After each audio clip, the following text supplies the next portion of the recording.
Okay, welcome everyone. Great to see you all here with us today. Thanks for joining us. We're expecting somewhere around 100 people who registered for this event, which is excellent.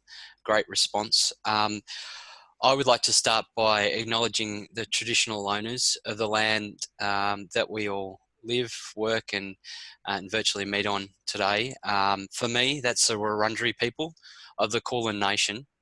And I think it's really prudent for us to all acknowledge that and pay respects to elders past, present and emerging, particularly during this National Reconciliation Week.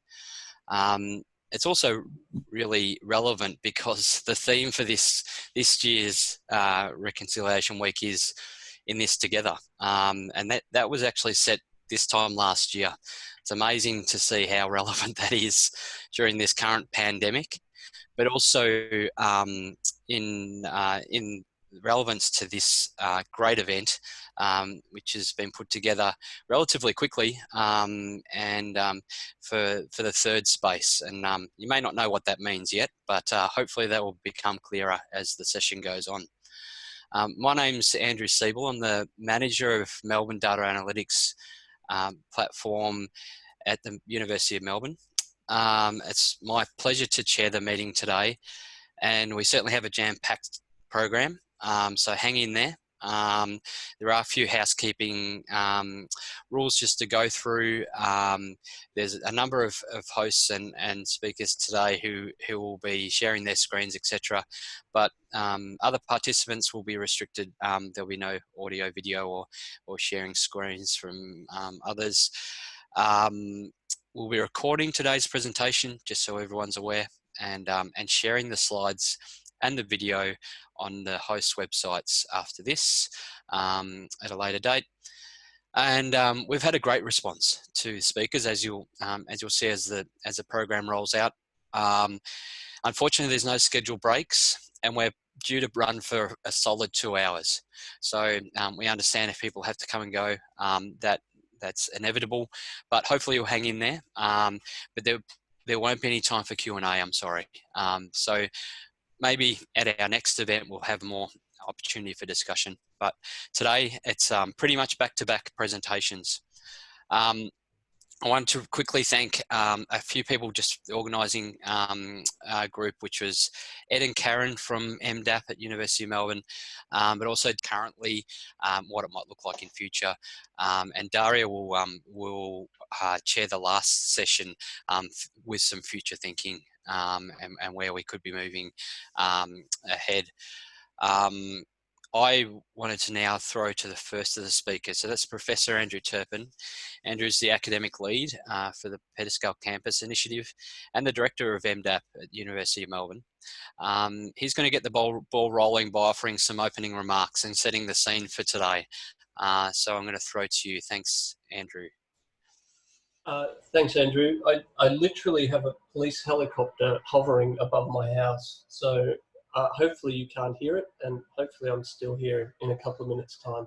So good afternoon, everyone. I add my thanks to Ed, Karen, Joel, Daria for getting this together. It's a bit of a paradox, perhaps, that in isolation, somehow we could pop up a national meeting in a week or two and get so many attendees. I guess we're all so used to being on Zoom all day, every day, that another Zoom meeting doesn't make much difference or something. But anyway, thanks all for coming. The term third space for me had a very specific, started out having a very specific meaning. So here at Melbourne, we've got two groups of employees as defined by the Enterprise Bargaining Agreement, professional staff and academic staff. And I think that's pretty much true of most Australian universities. And so the KPIs and the drivers for these two groups of staff are quite different. The professional staff have very focused and in relation to data, technical KPIs, drivers and position descriptions, whereas the academics have much more flexible, open and unfocused, let's say, sort of KPIs. But often we find ourselves, when we're doing research these days, particularly as soon as data gets involved, is that we need both of those skills. We need a strong technical ability and sort of special service, technical service, but we also need the domain knowledge and the deep thinking and the other skills that academics bring to the table. And so between these two camps is the third space. And so that at Melbourne, that started out as a very sort of specific kind of meaning, as someone that sits between professional staff and academic staff to help translate or communicate, connect, things like that. But I think as we started using the term and we kept trying to think of something better, and we haven't yet, but I think it applies more broadly as well. These translators, these connectors have to sit between two professional staff. So someone from the library and someone from computing services. They're talking different languages in the same way that academics and computing people talk different languages. Or between two academics from two different disciplines. So you've got the law professor and the natural language processing professor. You know, the chances of them talking to each other directly often relies on someone in the third space. So I think this sort of term third spacer can be applied to any pair of the first and second space being the technical and the research interest or domain expertise, but it could be much broader than that as well. But of course, we're in the total wild west of data analytics, data science. Everybody needs machine learning, you know, complete wild west. So we can make up any terms we like, and as long as we repeat them enough, they'll get adopted. So I'm certainly not wedded to the term third space. Like I say, we just haven't thought of anything better. But that's sort of a bit of an explanation about how we've been using it and where it came from for us. So hopefully today we'll hear all sorts of stories from all of you. Thanks for all the speakers for jumping on board. Thanks everyone else for attending.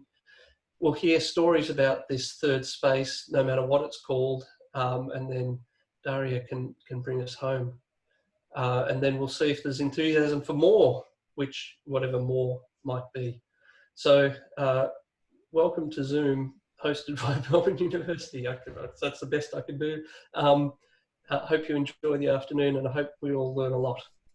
Cheers. Perfect. Thanks so much, Andrew. That's great to set the scene and yeah, and this will evolve over the day, I'm sure, and further from there. So this the terminology and the space. So that's excellent to give us some context. I'm now going to throw to Michelle Barker. So Michelle's going to give us, I guess, the OECD's perspective. Michelle is the Director of Research Software Alliance and the Chair of the OECD Global Science Forum Expert Group on Digital Skills. So I will throw to you, Michelle. Thank you.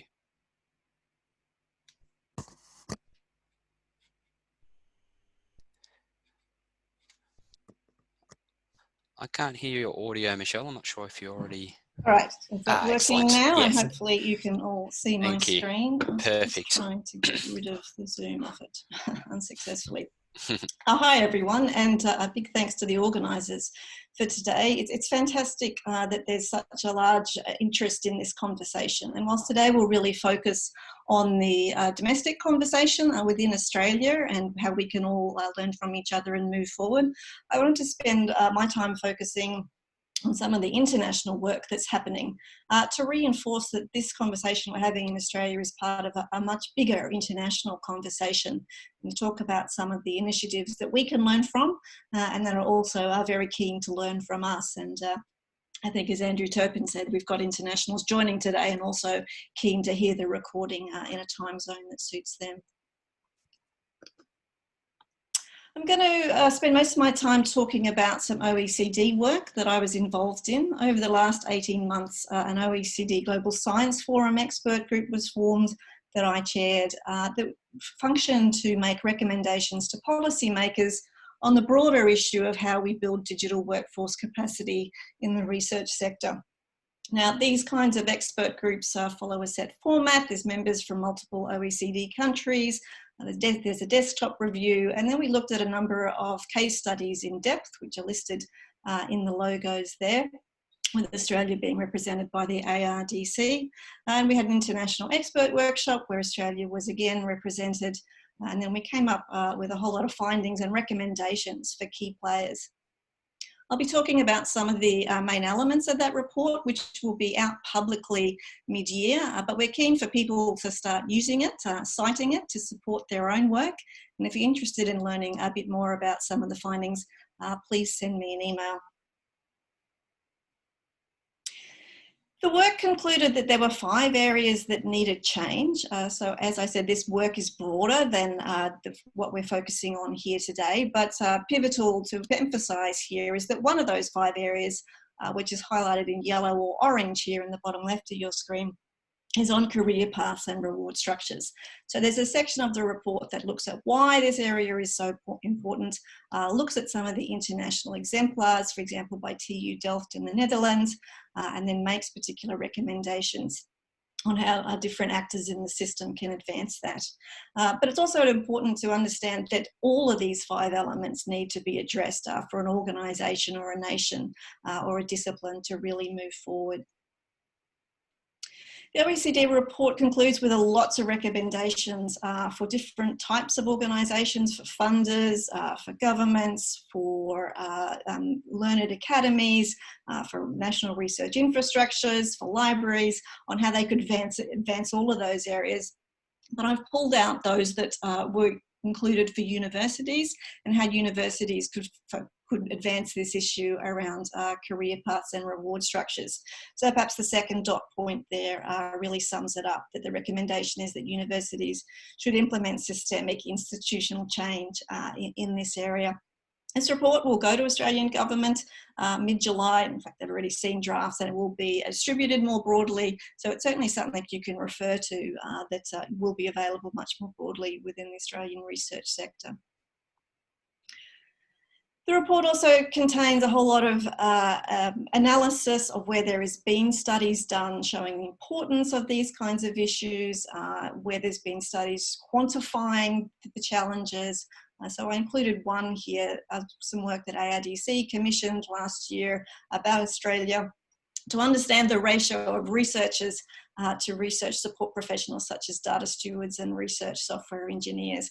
And there's some figures there that I certainly think are scary. There was a recent article in either Nature or Science by Baron Mons who suggested that the ratio should be 1 to 20 for data stewards to researchers. So certainly we're nowhere near that kind of figure. My final slide is just to share some information on some other initiatives that you may find useful to be aware of, that you may want to reference in your work or look up to learn from. The Sorbonne Declaration was an international declaration that was signed in March this year by many international universities, including the Group of 8. So if you're from a Group of 8 university, your Vice-Chancellor is already committed to the dot points there, sorry, the first dot point, to develop appropriate recognition for researchers who make their data fair. And if you're not from a Group of 8 university, then your Vice-Chancellor should be signing it. The second dot point there is about DORA, the San Francisco Declaration, where signatories commit to recognise the need to improve the ways in which outputs of scholarly research are evaluated. Very embarrassingly, almost no Australian organisations have signed that. University of Melbourne has, Australian Academy of Science has, there's a few others. There's a whole lot of names missing from that list. The next 2 dot points are international organisations that are trying to advance the interests of specific types of third spaces, in this case, research software engineers. And there's an Australian chapter link there. And the second example is data stewards, a new conversation there, starting in the Research Data Alliance. The next 2 points are some initiatives that are underway now and will be releasing reports later this year, which will probably be relevant. Both the EOSC Executive Board Working Group on Skills and Training and the Open Science Policy Platform work look at these kinds of issues about careers and reward structures within much bigger conversations. But again, there'll be useful reference points to help show that this is an international issue and perhaps highlight where others are doing interesting work. And then the last two dot points I've given there are some examples of things that are happening in America. There's already an organisation called the Academic Data Science Alliance in the US. They have a very lively Slack channel that's worth joining. It looks again at broader issues in data science, but certainly these kind of reward structures and career paths comes up. And it's an active network of over 60 US universities. It's been running for a couple of years and had a forerunner before that. And finally, from the US, an example that change is possible, even as far as 2013, the NSF, the major National Science Foundation granting body in the US, government granting body, changed their proposal guidelines so that people could submit evidence of the outcomes of their research that include products, whereas previously that had been limited to publications.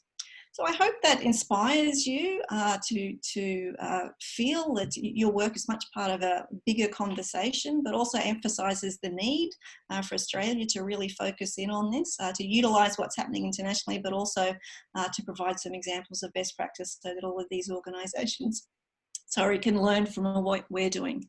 So I look forward to the rest of today's conversation. Thank you. Thanks so much, Michelle. And that gives us a great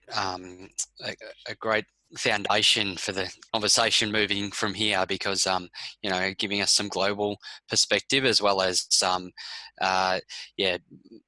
making it feel, not only feel like, but making it really part of a global conversation is really important.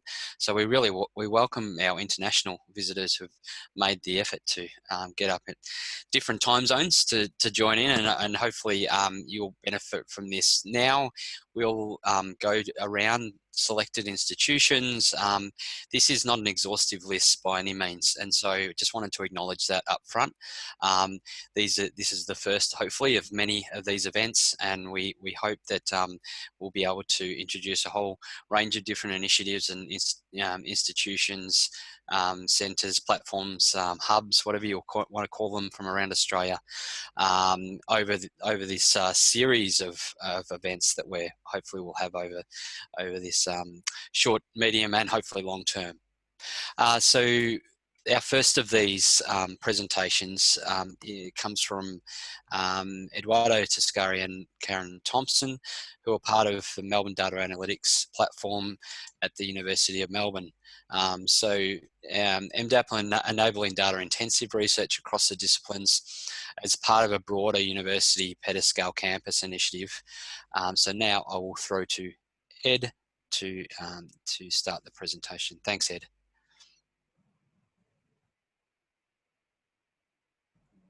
Yes. Thanks, Andrew. I assume you can hear me well and you can see my slides. So Karen and I are going to introduce Melbourne Data Analytics Platform, or MDAP in short. So who are we? We are a team of academic specialists working to enable data-intensive research across all the 10 faculties at Melbourne Uni. Academic specialist is a terminology used within Melbourne Uni to identify people like us, people like me and Karen, who are not professional staff and who are not traditional academics. We do have KPIs similar to those of traditional TNR academics. You just need to replace research with research support and teaching with community building. MDAP was formed as part of the Petascale Campus Initiative, which is a 5-year plan to boost the university's capacity for data-intensive research over a period from 2018 to 2022. There are 3 main components to PCI. Leadership, this is an academic-led initiative, and infrastructure. So the idea is to bring the voice of academics into strategic choices that are going to be made in the next 3 years. And MDAP is the workforce component of PCI. PCI is fully funded by Chancellery, while MDAP is co-funded by Chancellery at 50%, and all the faculties at Melbourne Uni for the remaining 50%. So where do we sit within the University of Melbourne research infrastructure landscape? We are one of 23 platforms for a total workforce component of around 170 FTEs. These platforms include Research Computing Services, which is the central team for research support. They run Spartan, which is the HPC facility at Melbourne Uni, the library, and many others, including platforms where they run instruments and they allow researchers to access facilities like the biological optical microscopy platform. Most of these platforms work either on a fee-for-service model or they are formed by professional staff. In that, MDAP is different because we are not a service provider, and MDAP is not a service provider. We are collaborators. We are a team of academics. Differently than PCI, MDAP works bottom-up and seeks to engage and work directly with researchers and research groups rather than whole faculties or departments. That is what PCI does. The second component of MDAP is computing. So our backgrounds are in a wide range of disciplines and faculties. We are experts in digital methods and we speak the language of researchers and computational science. So we aim to be translator and connect the two different worlds. And the third component is research impact, which is obviously the name of the game. Now I'm gonna hand over to Karen, who is gonna talk a little bit about our team.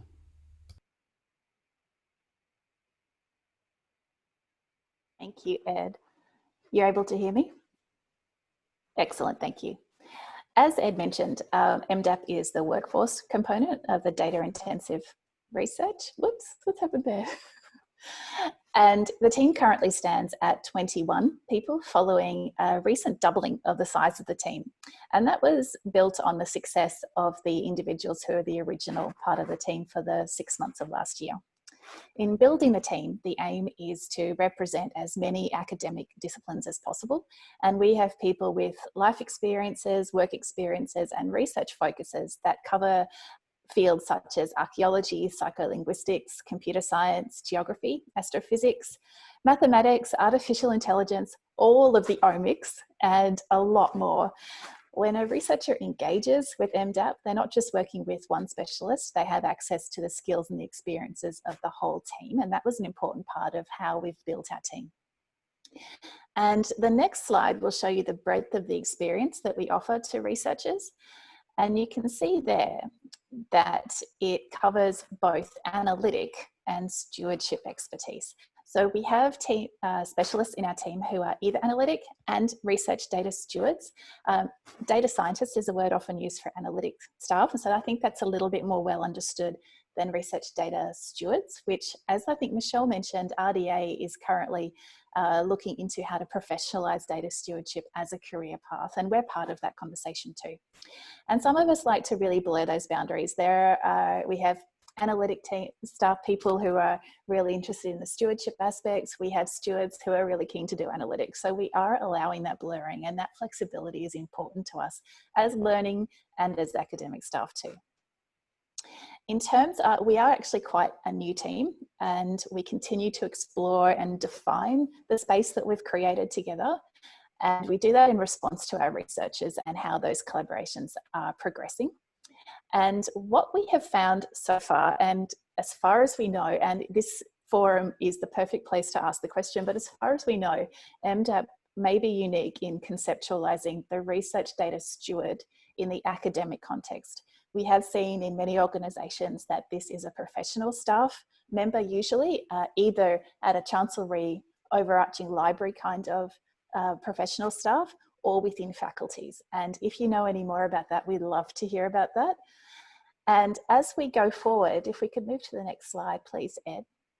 What we see, our value that we bring to the university as a third space, is not just in supporting researchers and providing unique intellectual contributions to collaborative work. We're also doing small scale one-off consultation kind of approaches where that's needed and building relationships in that way. We also find it very important, the work that we do in advocacy. So working with researchers to gather their needs and feeding that back up to higher level university structures so that we can support researchers in many other ways. And most important to that part is actually community building. It's creating networks between researchers, breaking down silos, breaking down faculty boundaries if they exist, and promoting true transdisciplinary research with us part of that too. And to answer why we really wanted to create this third space conversation is that we want to learn from others who are in this similar kind of role and who have similar missions in their workspace so that we can learn from what you do and become more effective in how we can support our own researchers. In doing that, we want to build a profile that will enable us to be recognised and this space to be recognised as truly valuable by both our academic and our professional colleagues, and to get recognition from our institutions, obviously, because in the end, that's where the funding is. We're also, as part of it, but perhaps not the main focus, but part of it is also to perhaps influence publishing and look at ways of how we can obtain and open up acknowledgement from just authorship to also non-traditional aspects of research output and how we are part of that. And also developing a valued and recognised career path, which can only improve our career mobility between institutions as our roles are more understood widely. Now there's a lot there, and 10 minutes is not enough to go through what our team does and what everyone's team does. So I invite you, if you could go to the next slide, thank you Ed, to have a look at our website and contact us directly if you'd like to chat more about what we do. We think it's a really exciting space and we kind of hope you're coming along as well. And at this point, I think what I'll do is throw to our co-organisers, who is Joel and Daria from Sydney Informatics Hub. Joel, if you're ready, we invite you to share your screen.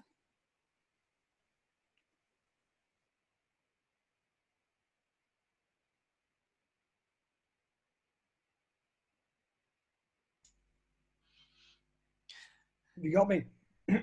Yes, Joel, thank you. Okay. Thank you, Ed and Karen, and thanks for having us partner with you to make this happen. I'm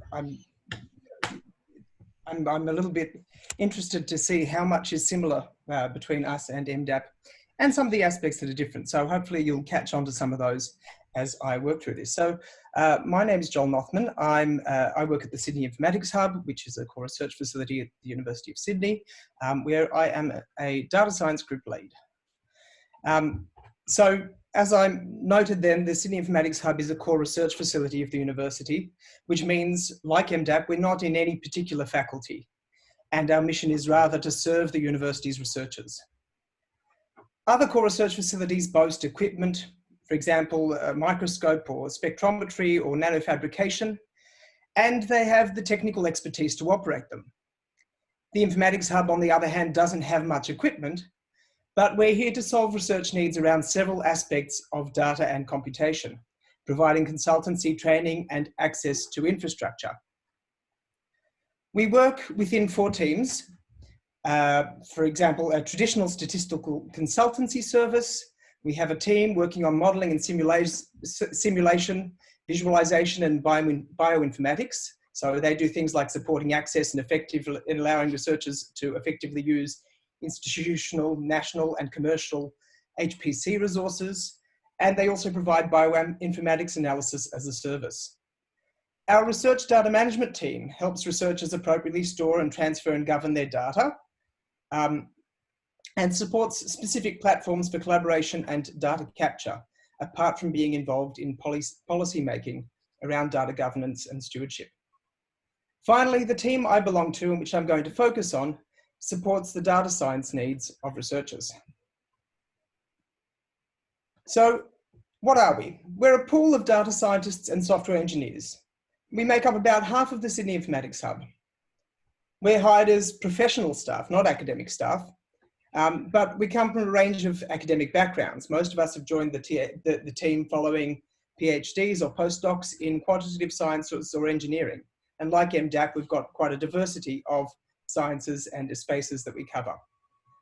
Others have come in from industry experience in financial consultancy or software. As a service, we think we offer great benefits to researchers. For example,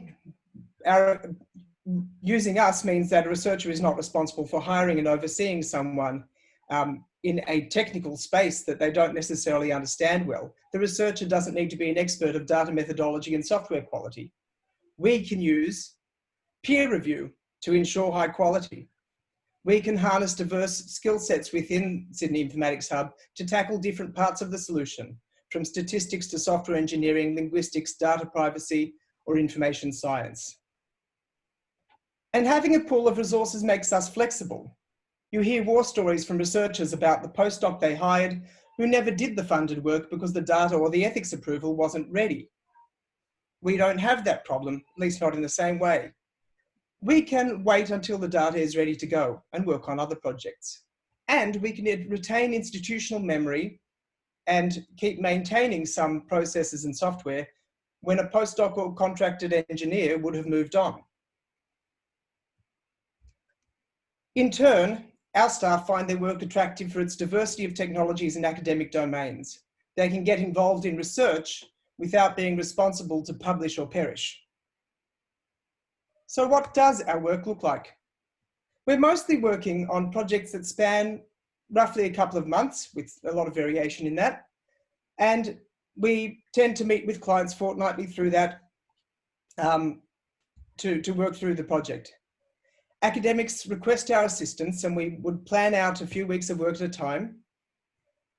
And we're usually helping them to consider a technique that's fairly unfamiliar to them, or to develop infrastructure that makes their data work for them. We grant some of this, or a lot of this, as a free service, which we approve with an internal committee to make sure that we're prioritizing appropriate things for the university strategy. And increasingly, we do work associated with grants where our services have been costed on. However, researchers can benefit enormously from just a short consultation about methodology or a few days' work to wrangle their data or automate their processing. We try to tailor deliverables to match each researcher's abilities, sometimes handing over a transformed data set for them to analyze, but sometimes being more hands-on, taking on the analysis ourselves. The goal to make researchers more independently capable in data science is also reflected in our training program. We've developed 2-day hands-on coding workshops on machine learning to upskill academics and their research students. And we've also partnered with faculties to deliver more tailored boot camps to specific disciplines. And we help researchers find connections across disciplines. For instance, we coordinate a meetup of language and computation researchers at university. This brings together media, linguistics, pharmacology, mathematics, law, history, marketing, and so on. They don't primarily focus on language, but they all share this common method. So instead of being siloed within their research disciplines, the participants can learn from each other's methods and challenges. I don't have much time for examples, but would like to give you an impression of how we support researchers. We might help them automate a labeling process with machine learning to analyze text or EEGs or videos or accelerometer data. We can often give them practical feedback about the data acquisition process, from how to develop an annotation schema to where they could attach an accelerometer on an animal for more usable readings. We have applied Bayesian probability to model crime and to improve telescope optics. We perform descriptive and inferential analysis, such as identifying the factors contributing to nursing home quality or mobile health participation. We build data processing pipelines and user-facing tools, supporting the analysis of electronic medical records, including text and images, the comparison of climate measurements with plant breeding trials, and collection of field recordings for a dictionary. By understanding how machine learning can be applied, we have helped researchers make the case for healthcare personalization based on reinforcement learning, and to plan what's needed to apply robot-based machine vision to agricultural challenges. We've developed dashboards with novel visualizations of soil moisture and tools for comparing proteomic analyses. We have helped research code adopt software best practices for open source publication, and we have fixed efficiency bottlenecks in existing software. This is a sample of the ways we support University of Sydney researchers to adopt data-intensive methods. Now, academics need this extension to their capability to excel in a world of data and data-driven research. Their careers are built on other strengths and interests, and they cannot simultaneously develop the technical experience to oversee high-quality data analysis and software engineering. By servicing them, we become expert consultants, learning to connect the dots across the various platforms and disciplines we apply ourselves to. But it's hard to help researchers who don't call on us. Seeing as this kind of service is fairly new, researchers remain unaware of what they can get from us despite our outreach efforts. Sometimes this is because they have limited literacy with data science and so can't imagine where we could improve their work. Other times, it is because they are too confident about their own or their students' abilities, or they don't get why we might be a better choice than a postdoc, an honours student, or a formal research collaboration. On the other hand, it can be hard to prove our worth when a lot of our activities do not get counted by traditional research metrics. We do ask researchers to acknowledge us in their publications, like other core research facilities do, but it remains difficult to track. Also, we do a lot of experimental and pilot work, so some of our work doesn't see the light of day. Another challenge is that it's hard to hire and keep great people in our team because there's some amount to which the career pathway is limited within the institution. In one sense, we are part of the answer for people who want to build a career in research, software, and analytics. But professional role classifications mean that we aren't able to offer competitive salaries or senior technical roles when compared to either academic or commercial positions. Without an internal career pathway, our staff turnover is somewhat high. So a big opportunity is presented by this meeting, and I hope its future meetings. We need to learn more from people like us about how we can engage and operate so that we can all become something that researchers and institutions will know to call on and to support. Thank you. Thanks so much, Joel. Excellent. As you mentioned at the start, it's great, and only had 2 examples, but it's nice to see the overlaps, the parallels between what we're doing, but also, you know, hopefully sharing our experiences, what may work and sometimes doesn't work, and that's why we come together. Slightly different models. It's excellent. Thank you. So we are going to move on. We're right on time. Thank you. To Jared Hurley. So if you wouldn't mind stopping your screen, Joel, thanks. And we'll move over to Jared. So Jared's from the Astronomy Data and Computing Service, or ADACS, I guess they might be called, at Swinburne University of Technology. So they provide astronomy-focused training, support, and expertise on data and compute. Over to you, Jared. Great, thank you. Can you see my slides fine? Yes, very good, thanks. Okay. Yeah, so I'm going to talk about our software data and HPC support team at Swinburne University that is encapsulated sort of across 3 nationally funded projects, primarily one you see at the bottom there, Astronomy Data and Computing Services, but also a recent expansion into providing something that's called a gravitational wave data center, and also our All-Star Supercomputing program where we support national use of that high-performance computing facility. All right, so here's a snapshot of our current team, which is around 18 people right now across these 3 main projects. So everyone you see there is a professional staff member. So yeah, at Swinburne we don't yet have the structure that MDAP has, where we can employ people on academic contracts for this type of work. There is support from the university in terms of contract underwriting to allow us to offer some longer term contracts beyond the length of the external funding that we receive.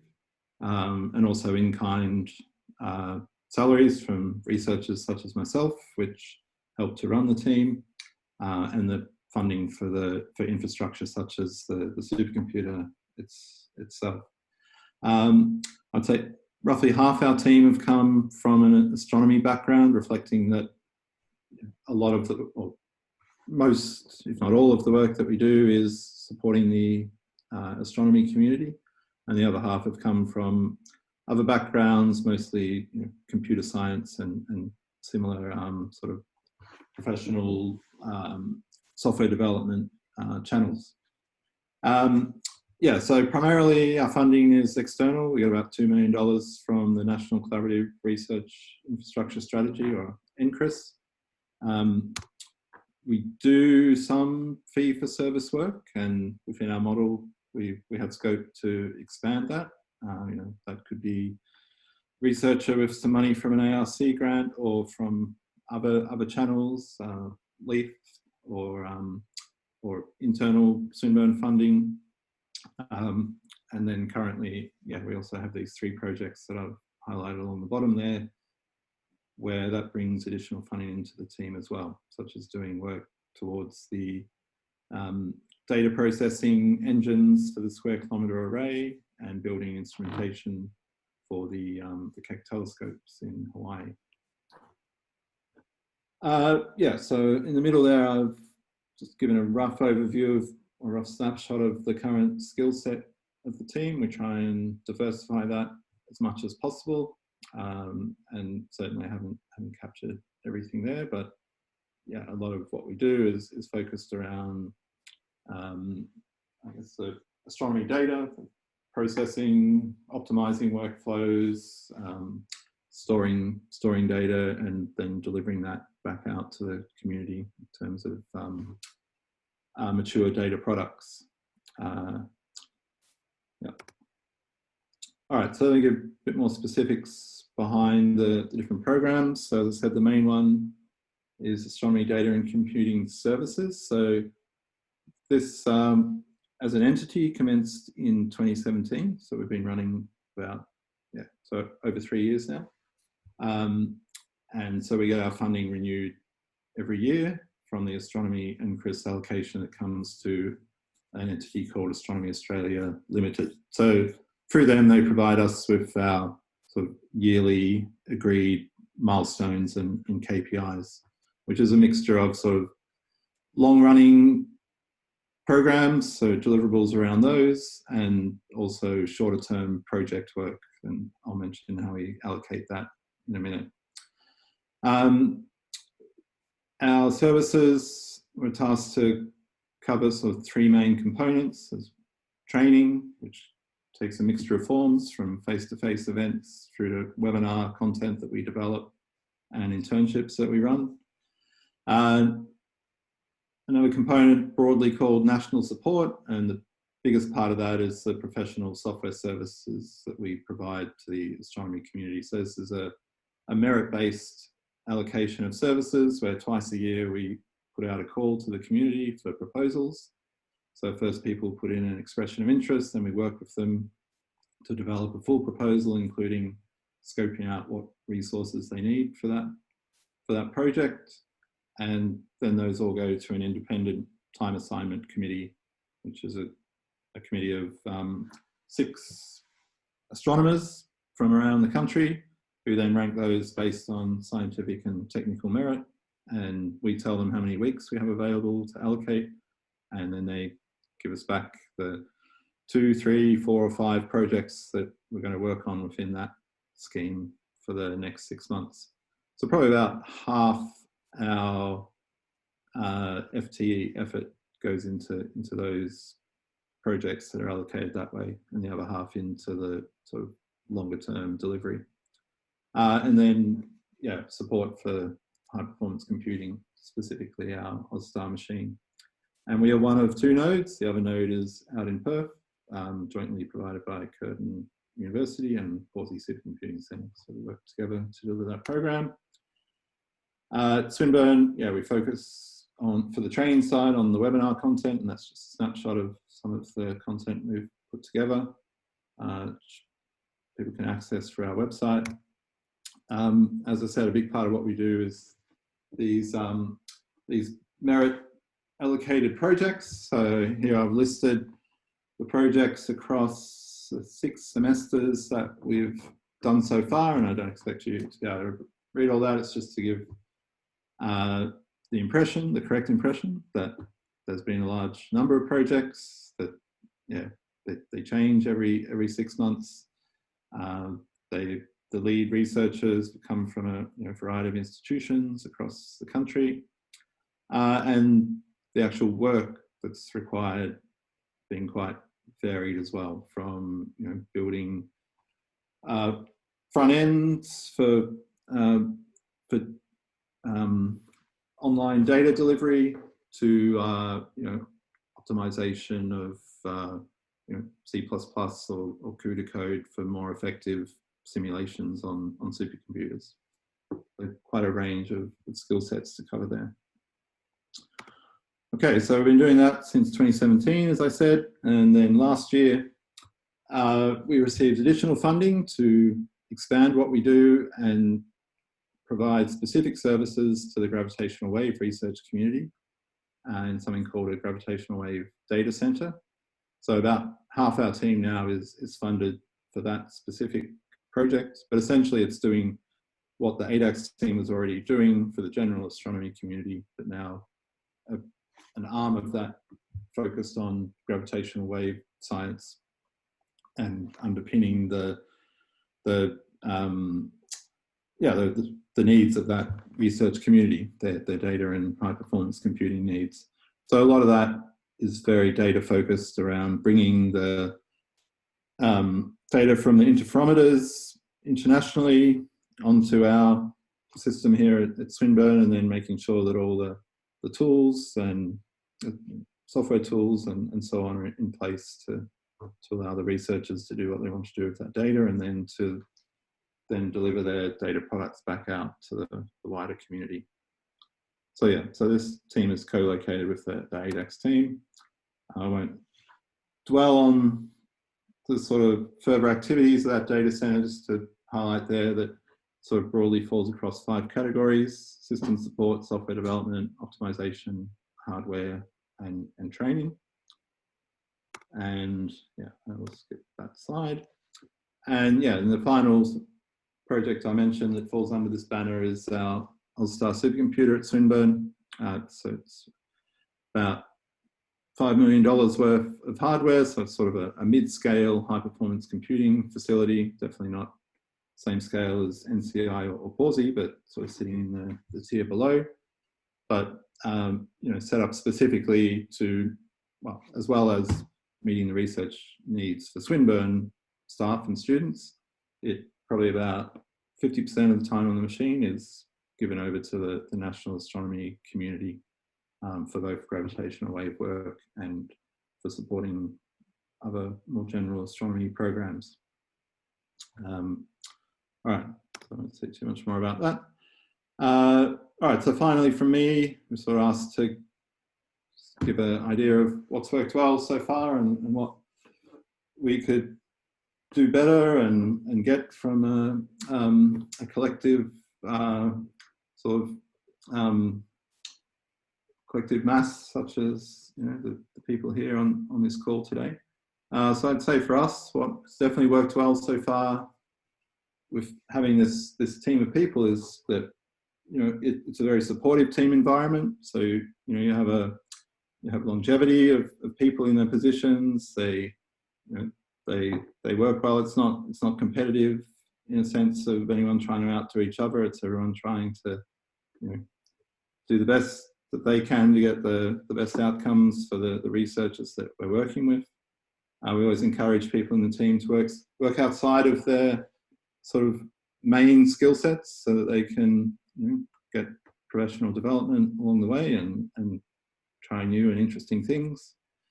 Definitely having sort of a team, this continuity within the team gives you good knowledge transfer, and I think already Joel mentioned, you're not having people just do a project or do some body of work for 6 weeks or so and then disappear. You keep that knowledge with you. And a big strength is that we're seeing a lot of repurposing of infrastructure that we develop. So, you know, we'll do a project for one research group, develop some, you know, back end or front end infrastructure, and then a proposal will come along the next semester, and we can essentially reuse that and therefore cut down the time that needs to go into developing that and more efficiently utilize the funding that's coming to us. And what would be good going forward, I think what we've already touched on, you know, finding ways to have longer term career paths beyond the sort of typical 1 to 2 year contracts for staff would be great. Being able to, yeah, widen out the model that Melbourne University have to offer sort of academic options for our software development staff. I mean, that won't suit everybody, but I think, you know, having that as an option for those who want it would be great. Yeah, and potentially, you know, in terms of being able to widen the scope of what we do and get more efficient at what we do, looking at skill sharing opportunities and arrangements between groups such as the ones we have here today, something that we should definitely look at down the track. Because, you know, often we get spikes in a demand for a particular skill area, and it's not, you know, efficient to then go out and hire a whole lot of people on short-term contracts for that, when, you know, the next year it might be that the spike is, you know, in some other area. So I think the larger pool that we have, the better we can do to, you know, spread the load, and that then feeds back into being able to keep people employed for longer as well. All right, so I'm going to end there. Thanks so much, Jared. Really appreciate it. Those takeaway and kind of how we can work together is while we're meeting today. It's great to have that on the screen. As I said at the start, if you missed it, we'll be sharing the slides and recording this session, which you can catch up on later. I now want to throw to Jonathan Arthur, who works with Intersect. Intersect helps increase research impact through expert people, a vibrant member community, and innovative technologies. But it's quite a different, I guess, setup to what we've heard from the first three presentations. So I will throw over to Jonathan to tell us more. Okay. Are you able to see my presentation? I can see your screen. It's just not coming through as I can't really. It just seems like I've got half of the presentation. Okay. Just a white line at the moment. If you click present first, Jonathan, and then share the screen that in the presentation is, that might work. Okay, let's try that.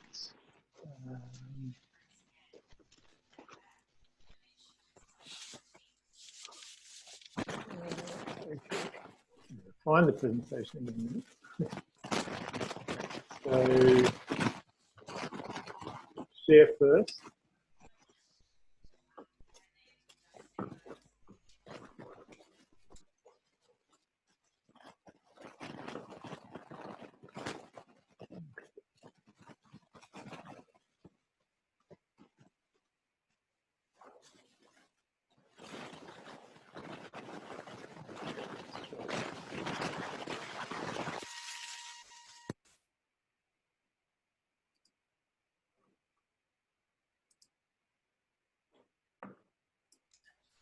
How's that? Yep, that's looking better. Yes. Excellent. Thanks, Jonathan. Thanks. Thanks, Daria, and thanks to all the organisers for the invitation to participate. I'm going to talk a little bit about the Intersect experience in this space, which, as you've indicated, is a little bit different from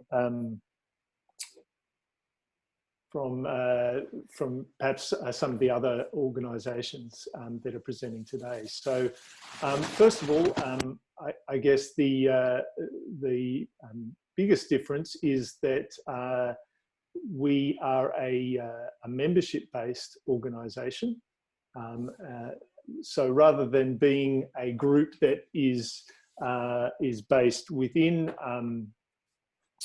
within a particular institution, we work across institutions and our member organisations. So our universities are our member organisations, and as you can see there, we work across that membership base.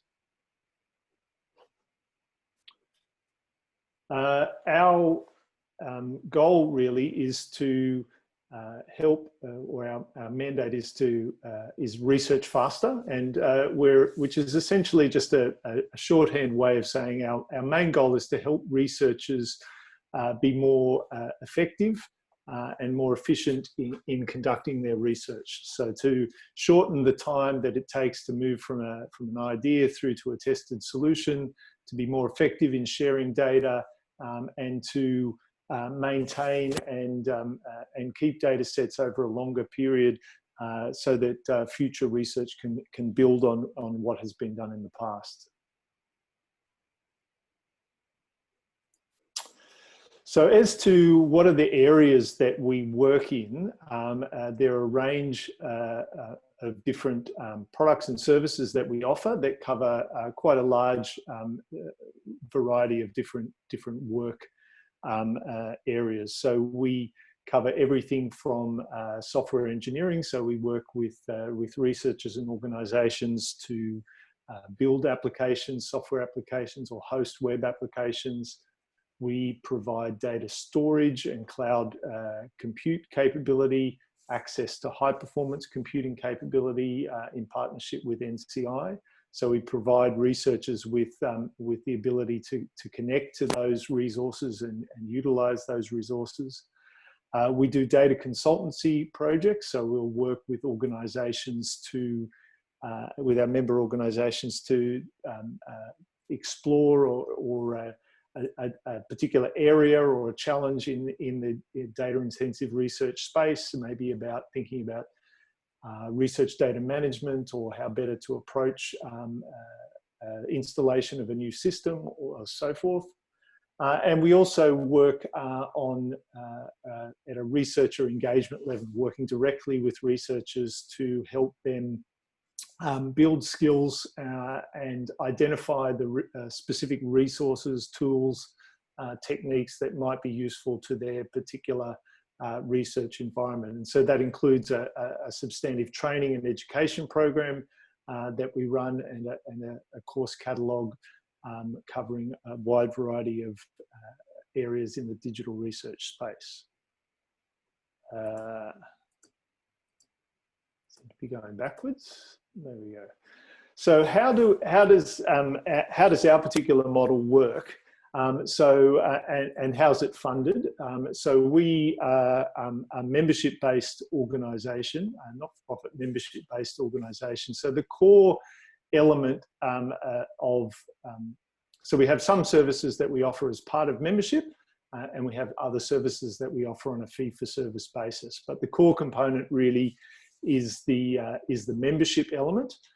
And the core of the membership element and how we go about delivering those services is through our services team, which is comprised of a range of individuals, most of whom have completed some form of postgraduate training or education in research. So they've come from a research background, have experience as being a researcher, and then now work with researchers to understand their particular challenges, the problems that they're working on, the research questions that they're focusing, and to help them then connect to the tools and technologies that they need to be able to more effectively complete and engage with those data-intensive aspects of their research. So this slide's a little bit outdated now. We have a few more people in the team. But essentially, the way the model works is that when an organisation becomes a member of Intersect, there's obviously an annual membership fee as part of joining Intersect. And part of the service that we provide back is by placing an Intersect employee on site, on campus at that member organisation to work directly with the researchers and also with the other groups within the campus that are working on similar kind of areas. So we also interact and partner with IT, with the research office, with the library, and various other groups that are on campus as well. So the services team really form the nexus of the work, and the way the kind of engagement, researcher engagement model, and I guess the kind of core value that we see in the way that we operate and where we work across our members is that the individual who is placed at a particular institution, as represented by the person in the center of the diagram here, really forms part of a wider community built up of the other members of the services team. So that one individual is not acting as a single individual. They're very much connected and networked into the whole team of individuals that are based across the membership base of our organisation. So that group works together, they meet regularly, they structure their work, they set plans and goals for how they will work across the membership, sharing their knowledge, sharing their expertise, sharing their discipline-specific backgrounds as well, so that each university amongst our membership can tap into not just one individual, but the whole team of individuals. And beyond that, we also have surrounding and supporting those services team individuals who focus primarily on the researcher engagement and training elements and connecting researchers up to tools and technologies. But we do have within Intersect, in the back office, if you like, a range of other more specialist individuals who have more technical expertise in particular areas. So in high performance computing, on research software engineers, we have project managers that can support consulting work and consulting progress, data scientists, and training and administrative support as well, to ensure that the services team who are engaging with researchers, if there are more technical challenges that are identified that require more specific work or a particular project, they can connect them up to the right experts, bring that particular expertise into the member organisation and meet the member needs. So some of that work, of course, would then take place on a fee-for-service basis. Some of it would just be ad hoc sharing of knowledge and expertise. I think in terms of the question about where do I think we kind of fit into the wider ecosystem, I think the other point I'd like to note is that many of the people that we place in member organisations will actually be very closely connected to some of the other groups that are operating within those member universities. So for example, at University of Sydney, Zhang Zhou, who's our e-research training specialist, and the person we place on campus there works very closely with Sydney Informatics Hub. And you know, at UTS, Wei Si Chen, who's our e-research analyst there, is embedded within their e-research team and works on a regular basis on internal projects at the university, as well as you know, participating in Intersect activities as well. So I think there's an opportunity that we'd certainly be interested in exploring, where Intersect can provide that cross connectivity between some of the other groups here via our networks, as we seek to kind of share more of that knowledge and benefit from the shared knowledge and experience that are available across the community. So that's really the Intersect experience, and yeah, happy to continue to participate in the conversation as we go forward. Thanks so much, Jonathan. It's a great way for us to, I guess, to to look at things. I mean, we all, I guess, all feel like we're parts of different networks, but this is a real model, organizational kind of, you know, membership based model, which gives us an automatic network that we can link into. I mean, you're obviously doing that in Sydney and around New South Wales, but it's great that we can hopefully now make use of that at a national level. Thanks so much. Absolutely. Thanks. We will move on now to our next speaker, who's Kumati Padmanabhan. Excuse me if I pronounce that a little bit incorrectly. Kumati works at the Monash Data Science and AI Platform at Monash University. So they are looking to acquire, apply and analyse data techniques of the future, and Kumati will take the floor from here. Over to you.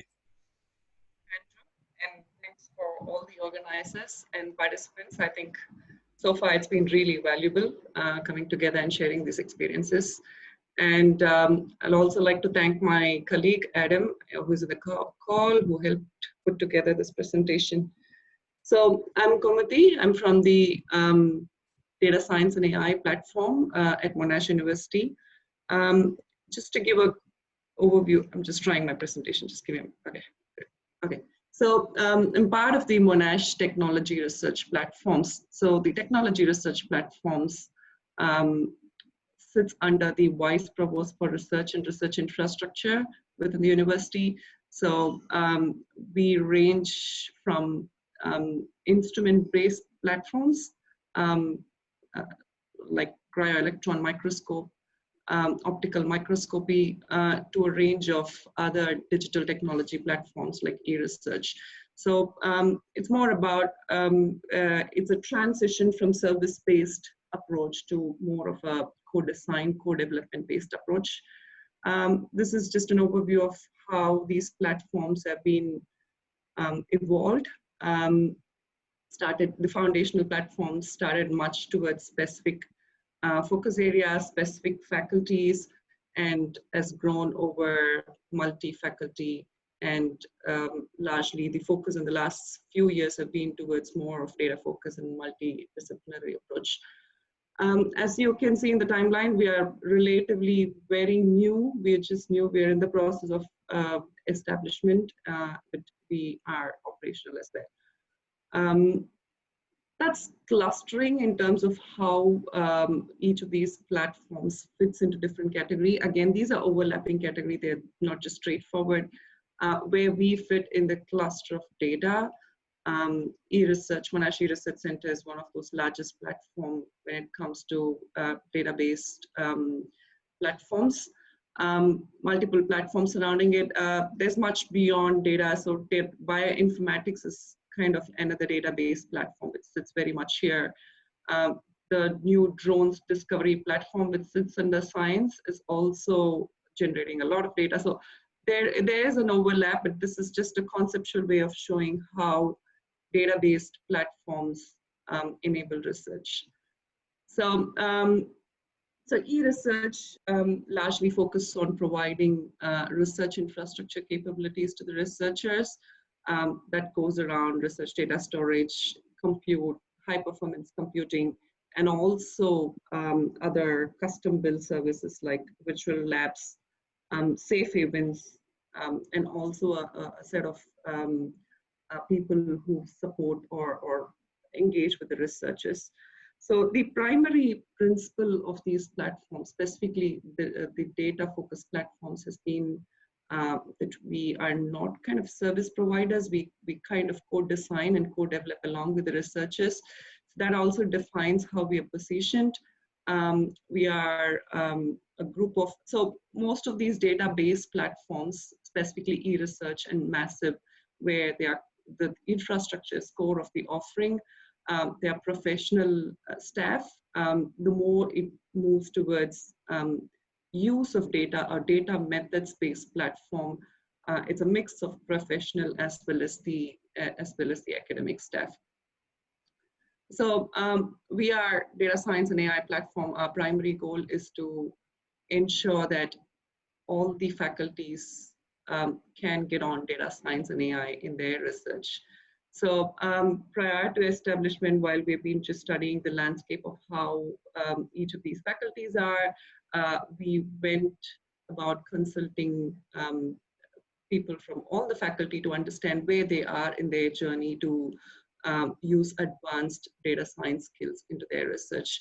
So what's across spectrum in terms of their faculties who are just thinking about, they know that they've got large data sets, but still it to understand and see how they can start implementing this.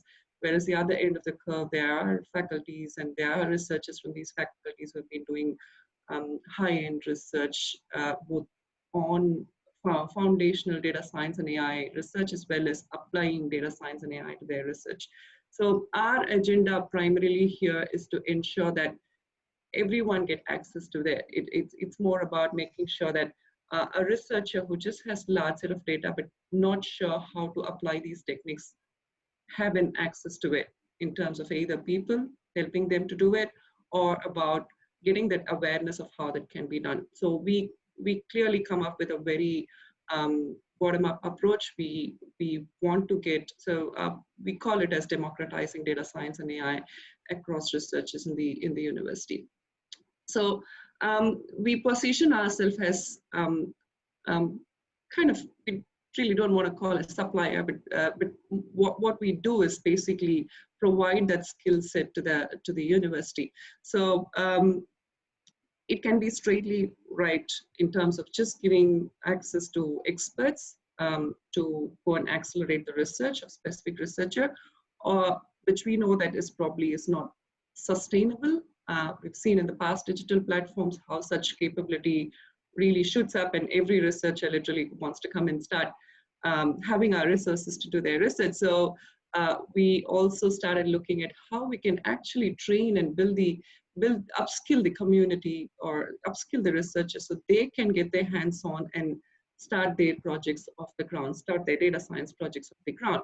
So we take this two-fork approach. One is we focus on providing a lot of foundational and intermediate and advanced courses to our researchers with hands-on research problems, so they kind of understand where they have to start their research journey with applying data science and AI to their research, and also build that communities of practice. So they come together discuss their challenges, collaborate. Probably that becomes an opportunity for other interdisciplinary research as well. On the other end, we also help them to accelerate, get their research projects off the ground. So which means that not every researcher from a particular domain need to be understanding the computational techniques or tools. So where we go there, help them lay that foundation. If it requires identifying specific tools, specific techniques, we get them off the ground, build that, and then provide that handover to the researchers so they can continue in a scalable sense applying these techniques. So this largely outlines various skills which we focus on, but largely guided by the principles. We are research-led governance, so we don't prioritize the research projects. It's more of the researchers who come together and the leaders and the researchers who take care of the governance. We co-design and co-develop along with the researchers, and we leverage the existing skills. That's our core principles. So largely very similar to what I spoke about in the last slide. This is our mode of engagement with the researchers. This is definitely not as sequential as it's portrayed here, but it's more of representation of 4 different kind of activities we do. We start with training. There are a range of trainings which we run on data wrangling, model development, data visualization, and advanced analytical techniques. We also bring together communities who use similar tools, similar techniques, solving similar problems together to build that community and solve issues rather than trying to duplicate efforts. We build foundational capabilities for specific research projects or specific faculties for them to get off the ground in their data science journey. and in anything which requires long-term involvement, we directly get people involved in their project. Starts from very short engagement, which probably we call more than 2 weeks, to longer engagement, which spans across 3 years. Monash also has is also establishing the Monash, or established the Monash Data Futures Institute. So the institute is that group which has responsibility of building that interdisciplinary research profile for Monash University in data science and AI. So as we do the bottom-up approach, they are more of a top-down approach, looking at how we can increase the research profile, bringing in interdisciplinary research and providing idea grants for our researchers. So that's more to improve the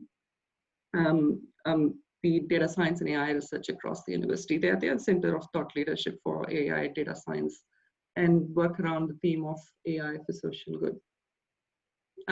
So we leverage, or we connect with the existing set of capabilities, not trying to replicate. I think that's worked very successfully for us.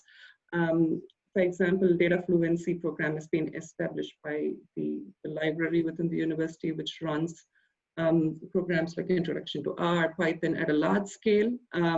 So there's the scale of events and scale of training programs has been well established and has been really successful.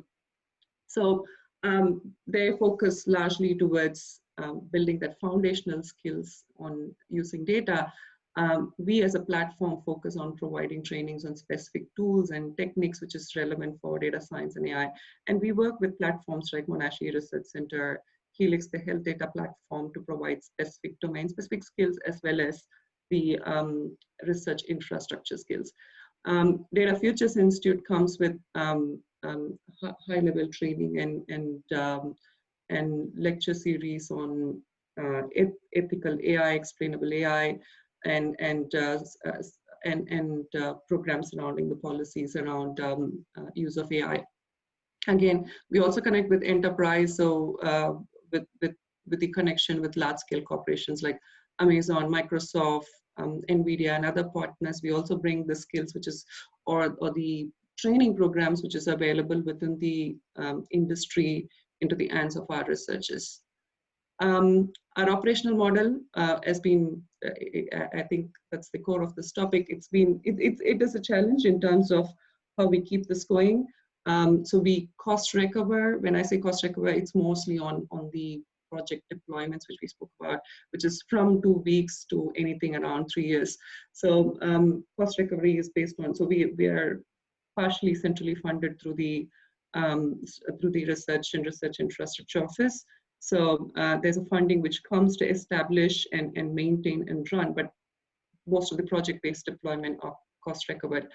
We also work with researchers on specific research grants. So there are deployments where people are funded directly through research grants, which also gives us longer term deployments where people who have been employed for on 3 years contract who can continue based on as long as the research funding is available.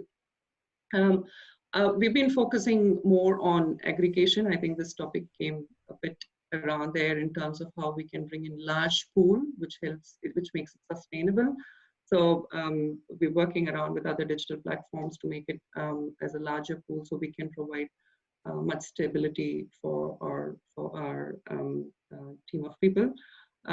Research grants, we also work with, we also participate in funding like Australian Research Data Commons. We participate in projects where we get funded. Challenges, key challenge, right? Finding the right set of people who again have domain expertise as well as technical expertise.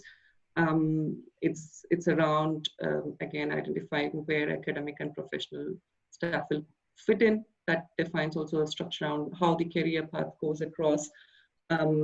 We have academic and professional roles. Obviously, we don't have a third space, but there is something around similar to professors of practice, which we are exploring to give some good career progress for our staff. Largely awareness, communicating impact, these are all have been a challenge, which I think has been spoken here. What we can do collectively, I think coming together as a group and speaking about what we have achieved, how we have enabled research would be largely valuable. The other key area I'd be really interested is to see how we can collaboratively define value and impact, and how we can communicate so we keep this on and going. Thank you. Thanks so much, Kamati. Really appreciate that. That last point is really key. I think it's been a common theme as well. How we measure impact, how do we get recognition for the work we do, the great work that all of the community is doing in this space, and nice to see some synergies with what we're trying to do, and others around the country. I like that. Democratizing data science is a nice way of putting it. That kind of bottom-up approach is really nice, in unison with that kind of top-down approach that you need as well at a strategic level. Thanks so much. Our next speaker on the program is Luis Torres. So Luis is from the Applied Artificial Intelligence Institute, or I2, at Deakin University here in Melbourne. Luis gave a presentation at the last Community of Practice for us. Lucky enough to hear that as part of the University of Melbourne kind of community that has been growing. Luis today will talk about the Institute, which has a mission to build AI systems that are beneficial to our industries and society. Luis, are you able to take the floor? Yeah, so can you hear me? I can hear you very clearly. Okay, so now, next step, can you see my slides? Can also see your slides, yes. So excellent, thank you. We're ready, okay. Thanks again to the organizers for the invitation. It's a real pleasure to be here again and feeling this initiative of you're not alone on this trip. So it's really good to know that.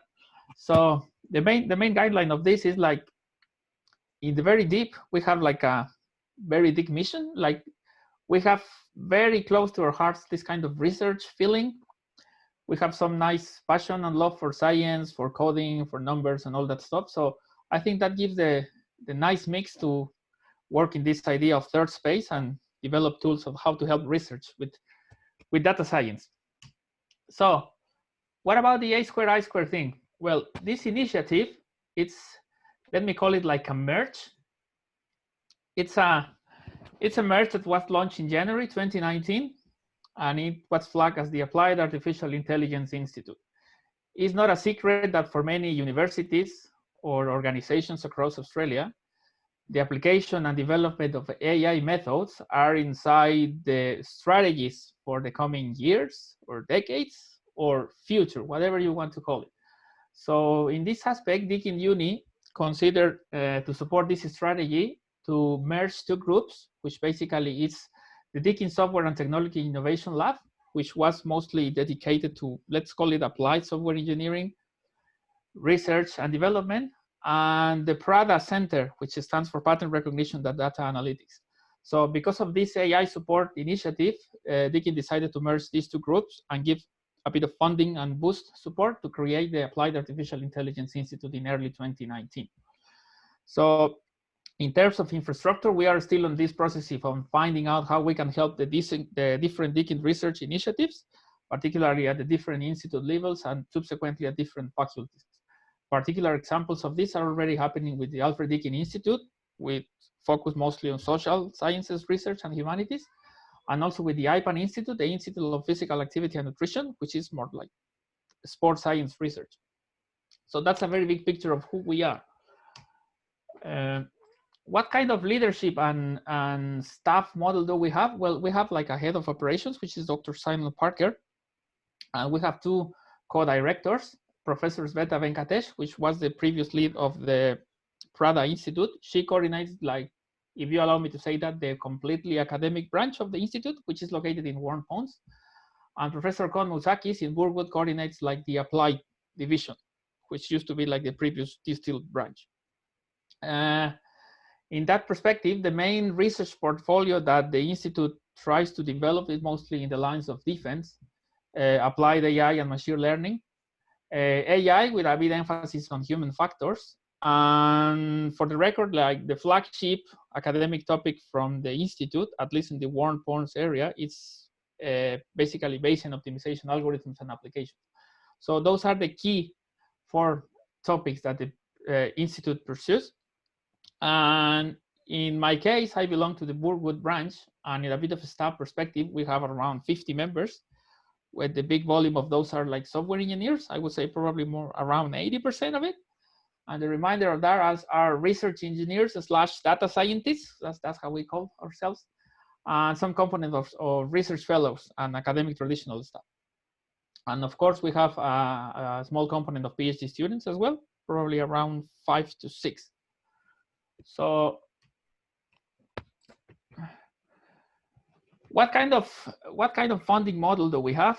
It's a bit of a funding that it mimics the work of a consultancy, but in informal terms, it's what I call like knock the door model. It's completely valid if you go to the industry, knock the door and say, hey, do you have a problem that you want me to solve? And it's also valid for them to come here and say, hey, I have this problem. Do you have the tools and the skills to solve it? So it's okay to be completely open about that. And the missions of the Institute are basically on pursuing problems or offering institutional and social benefit, either for Deakin Uni or the community. And in this aspect, assuming that in the not long past, we had this vision like, okay, you work in academia or in industry. But I like to think that the big picture of this is that we are in a bigger universe in this case, and we are in the universe of solving problems. I like to think that solving problems is the most useful skill in the whole universe. Is what it will open many, many doors for you in many, many perspectives and in many, many sectors. So we are trying to develop this strategy of like, either if it's in academia or in industry, you have skills and the tools to solve a problem and deliver value, either social or economical through it. So around 20 years ago, when the field of data science was like maybe a baby, or it was like really in really early stages, Bill Cleveland in a short paper declared that the C or the avenue of skills required to do like some kind of multidisciplinary research was like a heavy component of having theoretical ideas, some kind of coding perspective, learning of algorithms, teaching mission and all that stuff. So in that sense, universities are like the key laboratories to propose and to promote these ideas. And if you see this, like you have seen that at least in this meeting, many universities are like the flagship institutions in which this idea of third space of data science or academia can be applied. And actually, in the small like thought about like this idea of third space that the community shared with me, is like we all know that a high fraction of this is like a prototype story. You have your skills or your life in which you took a course in which you had a lot of reading papers here and there, apply algorithms here and there, learn some tools in the way, coding here and there. So that scene, I've seen it before. That's like a post PhD prototype story, right?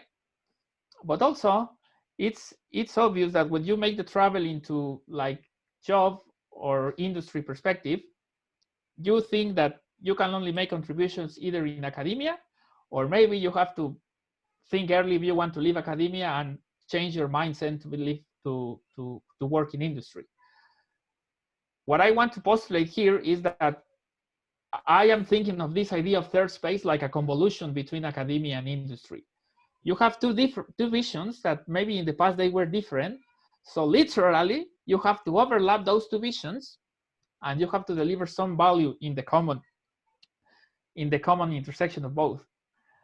And also, I have another idea, maybe for some cases in the present, but maybe also for the future. Like, I think government will be another participant of this kind of initiatives, maybe in the present and maybe in the future. So what I think in this sense is that a third space, it's a very unfortunately, it's a very complicated functions of academia, industry, and government. Hopefully in the future, these ideas might be easier to implement. So as a prototype for a job description or a position description is like, if we are going to be members of this space, I think we are entitled to ask, like, is this evolving into a job style? Like, eventually this will be like a defined job position. And also, I think it is, because I've faced this, it's also good to ask, like, if I am going to be in this space, am I going to be labeled as a generalist or as a specialist? Particular example, just because your set of skills are completely focused into, I don't know, for example, computer vision, deep learning, and all that stuff, that doesn't mean that you cannot give contribution into other kind of projects, for example, time series or pure stats or something like that. That's something that we have to focus over the contributions that we develop for different projects, right? Also, the meaning of job contributions, like, are we entitled to ask like co-authorship or like being included in grant applications? Like, what is the meaning of what kind of contribution we are giving, like a real member of the third space? And also another thing is that inherent to our job position, we need to be in a mode of constant update in learning, because maybe the lines of code or the algorithms that I am applying now will be obsolete in six months or in 12 months. So over that time and period, I need to constantly update my skills and to develop cutting edge research, right? Which are the conditions of our usual institutions. And also I think it's completely valid that if this is not considered like an academic path in which the final goal is to become a professor or something, what is the meaning of demanding job security for different employers in this kind of space, and in which way we can pursue this? Of course, behind of all this, different models of funding, I understand, will work different for different institutions. And this is something that, at least if we start the conversation, it should be useful. Another thing is that, well, technically, this is already happening around the world. Many institutions are starting to realize that the usage of data science initiatives within the research infrastructure delivers value. And a simple search for different institutions or universities around the world, and maybe this is a bit biased into the American sector, but that's okay. It's like, what all these initiatives have in common is that different academic figures of the different universities were highlighted and say, oh, we have a strong numerical methods, I don't know, research program here. Oh, we have a strong machine learning program here. Maybe we can have some kind of interaction in those programs and deliver applied value. And if you don't believe me, just take a look on the different data science space in the last 12 weeks, and you will see like the meaning of doing research and science fast. In this sense, I think we need a national or a local response to this. Of course, there are multiple ways of doing this. These kind of meetings and networking are like order zero initiatives, and that's fine. And I also understand that, for example, teaching and research in universities are still the two flagships actions that need to be deployed in universities. So I still think that those two things will be the guiding principles of this, but we need to invite the industry into this game and see if we can deliver value. In the last 6 months, because I've been making some research about what kind of steps we can make to help the Australian sector in this, I've seen that there is this thing called the National Committee for Data Science, which is an initiative flagged by the Australian Academy of Sciences. To be honest, I don't know if that is active or not. I look into the website and it seems that it has been active since 2016, but I don't know if that is important, or in some national plans up to 2025 or something, it will be important. And also the government, in particular the Department of Industry, Science and Energy and Resources, it has like a complete website dedicated of what is the meaning of data opportunities. So I think the government will be an important participant, particularly in funding, or call it anything else, because there will be problems which will demand solutions.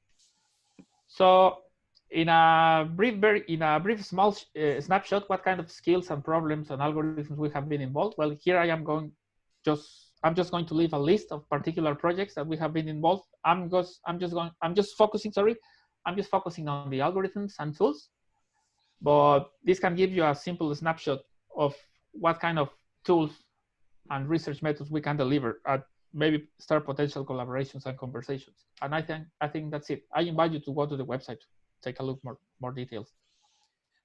Thanks so much, Luis. Really appreciate it. We will move on. If you wouldn't mind unsharing your screen, that would be excellent. Thanks. Stopping the share. We will move on, folks. There is quite a bit of activity on the chat. What I encourage the speakers to do is maybe just quickly check in those windows after they've they've done their presentation, just to see if there's anything relevant that they can maybe answer straight after the talk, given that we don't have a Q&A, the time for Q&A today.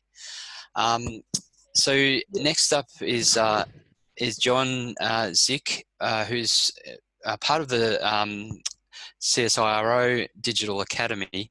More broadly, they're looking to create opportunities for people in CSIRO to build digital capability and add more human value through this digital academy. Really interested to know more about it. I think, are you sharing the presentation maybe with Janet Esposito today, so that I think the two of you will take the floor from here. So thanks very much, John. Thanks very much. Just to clarify, yes, it is a two-part presentation. I'm the Executive Manager for the Scientific Computing Services Group within Information Management and Technology business unit, if you like, within CSIRO. We basically provide our expertise into various projects inside CSIRO. Janet Esposito, as it says there, is actually the Innovation and Digital Learning Stream Lead. And both of us, so Janet, can we go to the next slide, please? While I'm ramping my talk up, I'll introduce this slide and I'll get you to read it. It's actually very, very informative. I'm not going to read it. I'll let you to read it, but it's actually dated back to 2013. Now, my own journey in this space started a long time ago in the e-research area, e-science areas. I mean, literally 2004 and earlier.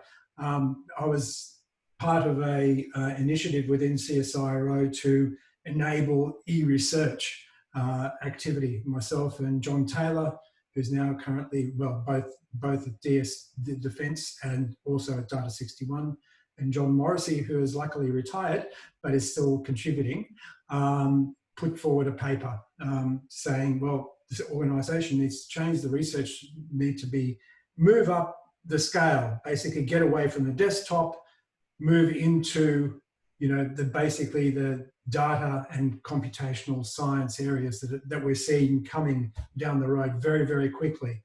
My own, as I said, this all started a long time ago when I was a young engineer at Siding Springs Observatory, and there I basically got during my normal observation times, one of the researchers came up, one of the astronomers came up to me and said, "Thank you so much. This is fantastic what you've done. On a single cassette tape, I hold the whole night's observations." And, it's all I went, "You're kidding. This is amazing." Okay, so that's where it started. I mean, literally this was in the 70s. Okay, so we progressed a long time. We got to the 2000s-ish. We realized that the instruments were going to be producing a lot more data. The computer's going to need to move.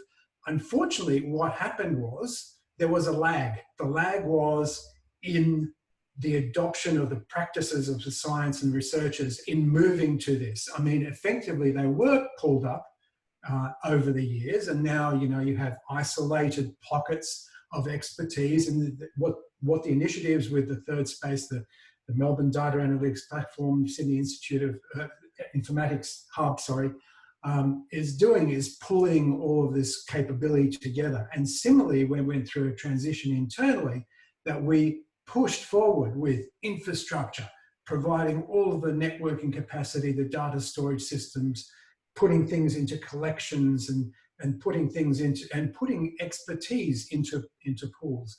So we're now basically at a similar spot internally. So we've now realized as an organization, just recently, I'd say 2 years ago, the executive said, hang on, we have to change the way the organization supports research and science. This is actually a big change for CSIRO, and we've actually, what Janet will do now is take over and explain to you what that looks like. Thank you, John, and thank you, everybody. It's been very, very interesting for me because I'm a learning and development specialist to hear everybody talk about the worlds that you are in, because the world that I am in is all about a narrow scope of learning and development. But as John said, how does an organization on an enterprise level respond and make such a huge change of shifting people's sides to working differently, with not just within their domain, but working digitally with data that are in their domain. So we, as the nation's science organization, and those of you on the call from outside of Australia might not be familiar with CSIRO, but the acronym stands for Commonwealth Scientific Industry Research Organization, and our purpose is about solving the greatest challenges of the nation through innovation, science, and technology. And those 6 colored blocks in the center of that page are the areas or the challenge areas that we are focused on as part of our strategy. As John said, when we evolved this program of work, and it's now called the Challenges in Distribution Digital Transformation Program, it was all about accelerating the whole of the organization in solving these challenges through 4 distinct but interdependent streams of work. The first of those areas of work is around missions.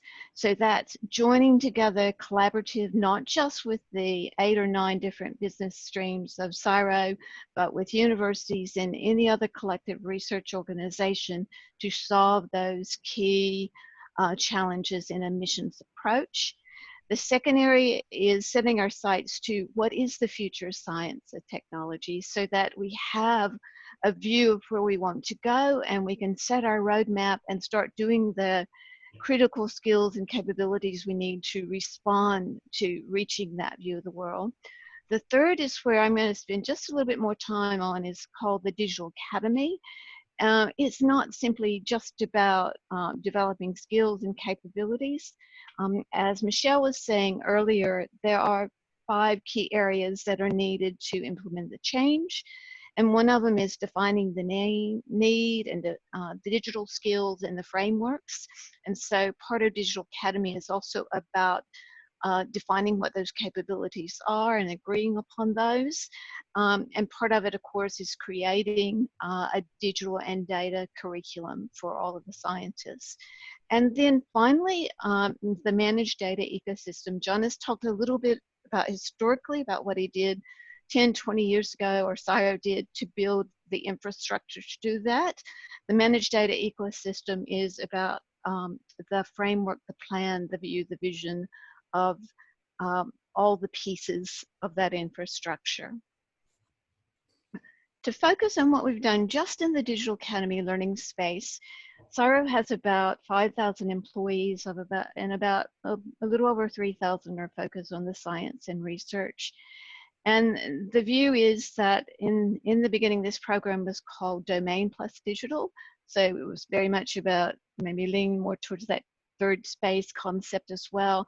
How do we combine the domain? How do we combine the digital and step into another different way of working? To do that, and focusing on that science cohort, we created a curriculum which is about creating some awareness through a one-day program called Ignition, doing a much more immersive data science foundational skills program, which is a 10-week, mostly virtual. We've done it all online this last session called Data School Focused. We're doing 1-hour brief webinar type sessions, which are about knowledge and information sharing about things like privacy, intellectual property, data management. And we've also complemented our curriculum with 2 types of online learning, one of which is from Data Camp, which some of you might be familiar with, which is more technical programming type, and the other is a more broader scope of online learning from O'Reilly. And finally, we're doing some of the more traditional workshops like the Python, the R classes of 2 or 3 days. and complementing those by spreading the word through some digital stories and videotaping people, young scientists, middle-aged scientists, mid-career scientists that are talking about how the impact of their new learnings has allowed them to grow their career and change the way they do a science project. At the core and at the center of all of this activity is the approach we're using. We're using a community approach. Members of our community actually teach, so we have various scientists throughout the organization that are teaching things like data management, teaching things like R, teaching things like artificial intelligence. And indeed, we're also partnering with some of the groups very closely in the INT part of the organization to teach those more specialist things like the artificial intelligence and data visualization. And there, it's just a snapshot of 18 months of work. To date, we've had about 2,100 learners go through these various programs. We do have a vision for the next phase of it, expanding a bit more into professional skills as well, which would be something like collaborating and commercial acumen. But right now, I think probably I'm going to shift back to John and let him tell you a little bit more around how his group, the scientific computing group, works closely in this space too. Thanks again, Janet. Great summary. We've had some really good comments too about the Digital Academy and the whole effort that we're putting in. So, as I said, I lead the IMT Scientific Computing Services Group. It's about 42 staff in total, and it's a real mix of expertise, and I'll show you that in the next slide. But essentially, we sit in between the CSIRO research projects at the top, and at the bottom layer is, if you like, the research data, the collections, the infrastructure for supporting that, our data access portal, etc. We also sit on top of our own high-performance compute and data platforms, and of course, we interact and deliberately have a deliberate person, liaison person with dealing with the partner facility, so pause in NCI. So there's three things that this group does. Digital science consultancy, we embed our experts into projects, and then we do capability development. And that, as you can see, I won't go into the details, but really we are in that third space. One thing that's interesting is that there is a left to right across this slide. Establishing the digital science consultancy was done quite a while ago, probably when the group was formed, probably about 6 years ago. More recently, the embedded expertise we did probably about 4 years ago, and the capability development has been about 3 years ago. But if you go left to right, it's actually the next phase of our work is going to be in the Digital Academy, digital learning, and so on. So we've got the capability development part, if you like, is our future. We're going to be growing that substantially and contributing to the Digital Academy. We already do.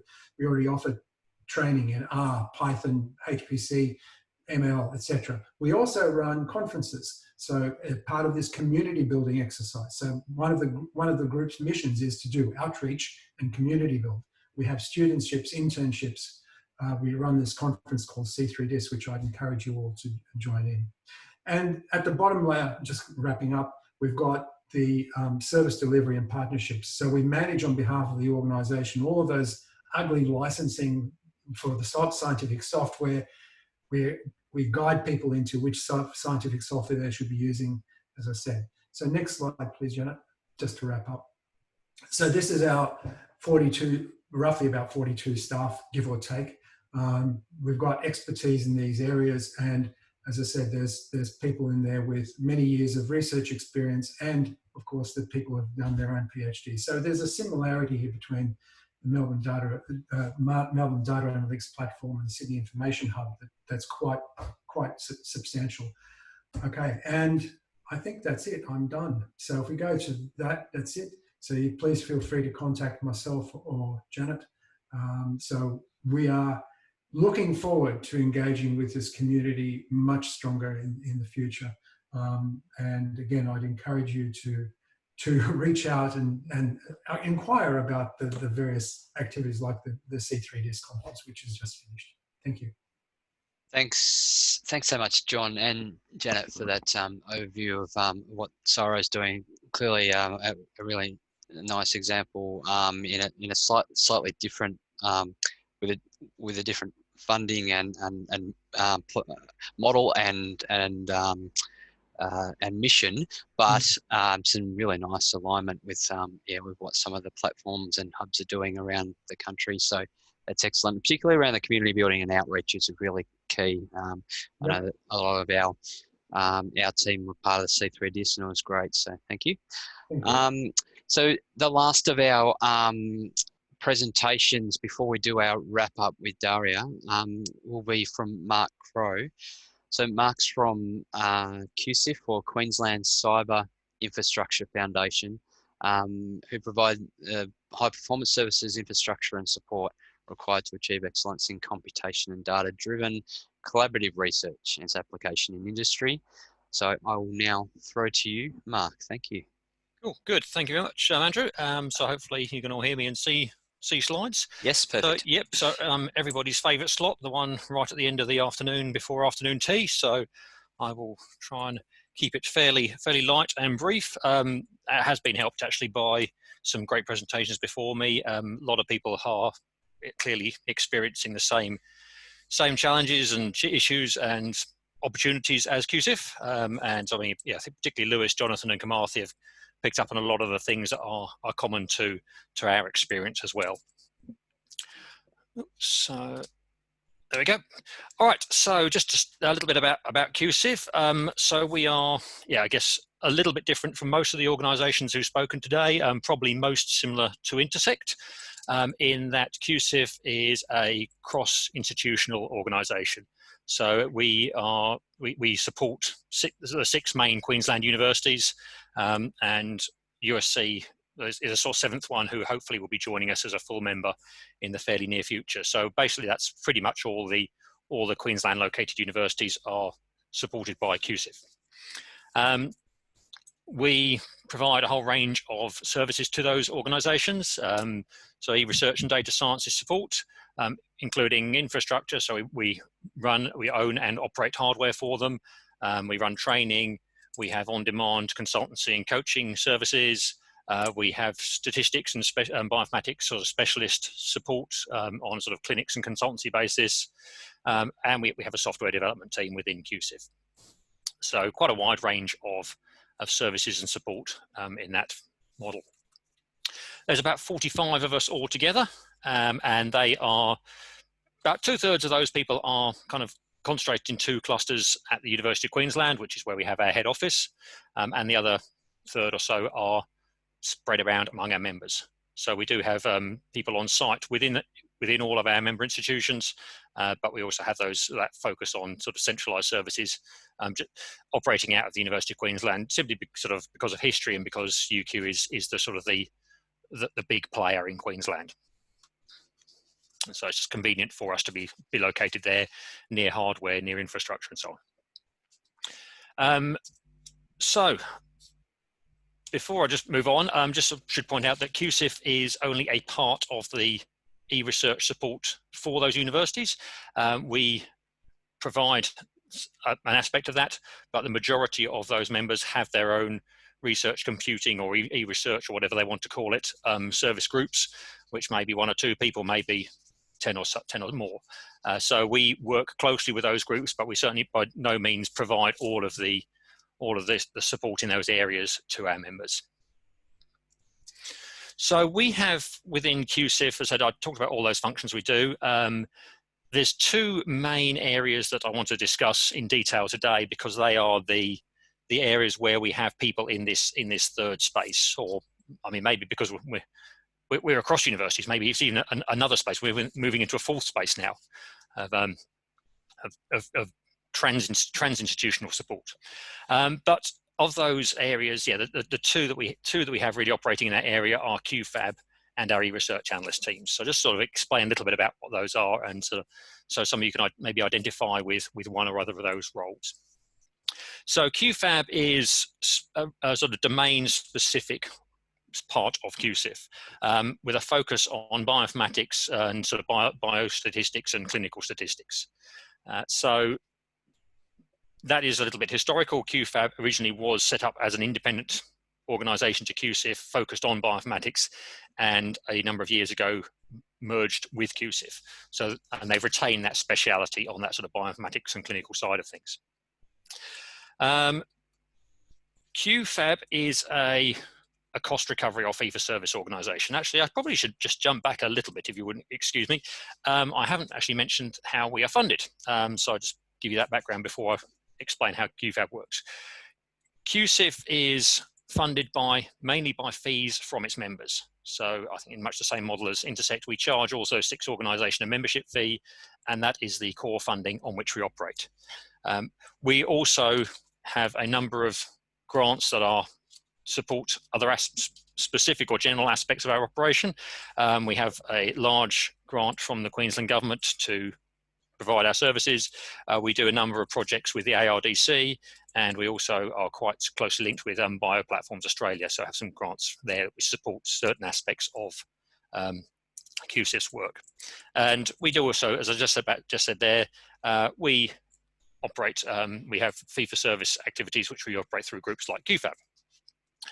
So QFab has 3 models under which it provides those fee-for-service support activities. One of those is kind of an on-demand one. So the idea here is that researchers within our members, and actually outside of members, we just have a sort of a preferential pricing structure for members, go to QFab and they can purchase a number of days of support. So if someone's done an next-gen sequencing experiment and they don't have the resources within their team to fully analyze it, they can come to QFab, pay a bioinformatician for 10 days or whatever, and we will work with them to get that analysis done.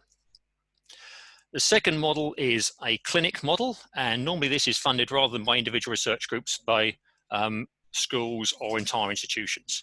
And so we will be paid by, for example, the Faculty of Medicine to provide a biostatistician who is dedicated to supporting researchers, staff and higher degree students within that faculty for 1 day or 2 days a week on an ongoing basis.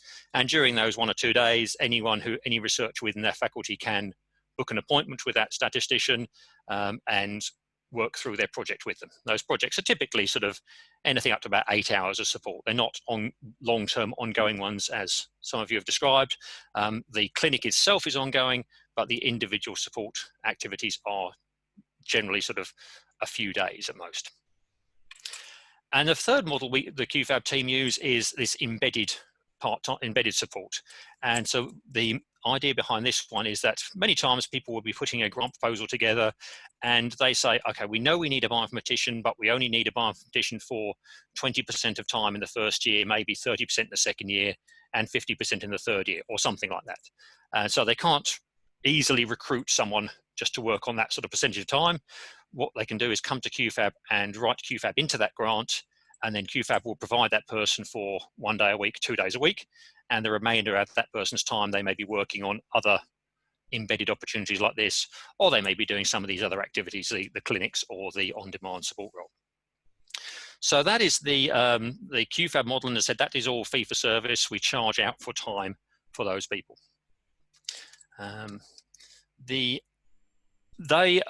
Because they are working, particularly the embedded staff, because they are working quite closely with researchers and definitely contributing to research projects, they do get acknowledgements on papers and publications. So authorship on papers and publications, and a number of them also are involved in supervising or co-supervising PhD students. So there is definitely a very academic side to those roles.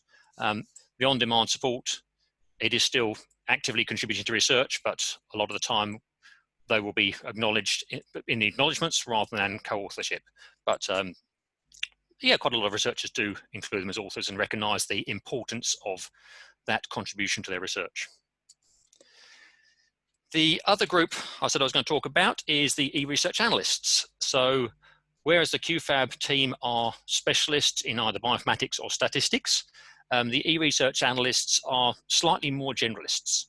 So they are embedded within the institutions themselves, whereas QFAB tends to work more as a centralized team. The e-research analysts provide that general level of support where someone comes to them and says, I want to know how to set up my research data management project. I want to know how to access HPC. I want to run machine learning on a GPU cluster. And they have that role of supporting the researchers in doing this very broad range of e-research related activities, either themselves or by acting as a conduit to other resources. So as I said, they're located within the individual members, and typically they are co-located and working alongside institute-specific e-research analysts. So we have four 50% e-research analysts at UQ, and they work within the UQ Research Compute Centre alongside the UQ specific staff. The ways they provide their support, so we run hacky hours at every institution, so that is an hour once a week where it's just kind of a drop-in casual service. So it's coordinated by our team, normally run in collaboration with the local e-research support, and generally with a pool of local volunteers who are just happy to hang around, chat, have a coffee. Obviously not at the moment, they have to sit at home and have a coffee, and gives an hour of their week to help their colleagues with data science issues. The research analysts run clinics in a similar fashion to the QFAB team, but that is funded through our membership. So all our e-research analyst roles are not cost recovery, they are coming out of membership fees. And the clinics there tend to be much smaller scale projects than the QFAB ones. So they'll just be available there, but it might be only a 10-minute or a half-hour consultation rather than ones going on for several hours.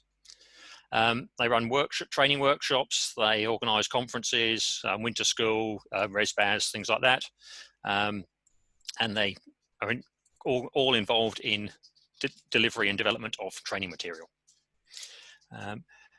And yeah, so the main role of those e-research analysts, other than that, is on-demand support. So I want to be able to do this, can you help me?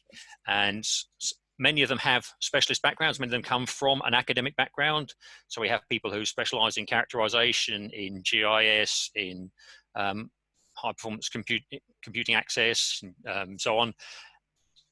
And the idea of having this QSIF team is that each of those members has their own speciality, but they can refer across to members in other universities, other members of that e-research analyst team, and bring those skills, that network of skills available to all, make that available to all our members.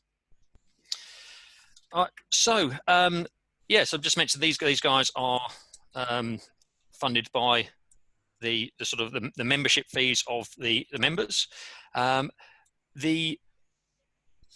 that works is slightly, I guess this is the biggest difference between QSIF and Intersect, is that all the QSIF e-research analysts are actually employed by their host institution. So the UQ e-research analysts are UQ employees. The Griffith e-research analyst is a Griffith employee. And they are then seconded on to QSIF. So they are in sometimes a challenging position that they are reporting to two different organizations. They're reporting to QSIF and they're reporting to their employer. Intersect, I don't know, I can't remember whether Jonathan mentioned this, there are actually Intersect employees. So we do have that issue to deal with in terms of career progression, career development, and just general HR management. On the other hand, it does have some advantages that it's much easier working within a university when you have an email address and password and everything for all those university systems, rather than being some sort of external contractor. In terms of career development opportunities within QSIF, I've been there for just a year now, so I guess I haven't really got the experience to see how long people are staying around. Most of the people who were there when I arrived still seem to be there, so obviously there's a relatively low turnover and longish stay. one of the advantages we have of being outside of an individual institution is that we are not driven by that particular institution. We define, in some ways, our own objectives, our own operating goals, because we're not just, the Vice Chancellor can't just say, oh, this is what we're focusing on now. We have a sort of a board of directors, but that's made up of all our members.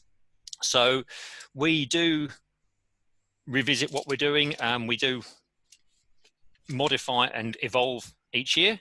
And so there are the opportunities each time to work on new projects for new activities to take place. So people do change role and they can evolve their role within QSIF as they go along. Mark, we might have to wrap up there. I'm sorry. Yep. It's already, we're just eating into time. We're losing people. I'm sorry, just because that's all right.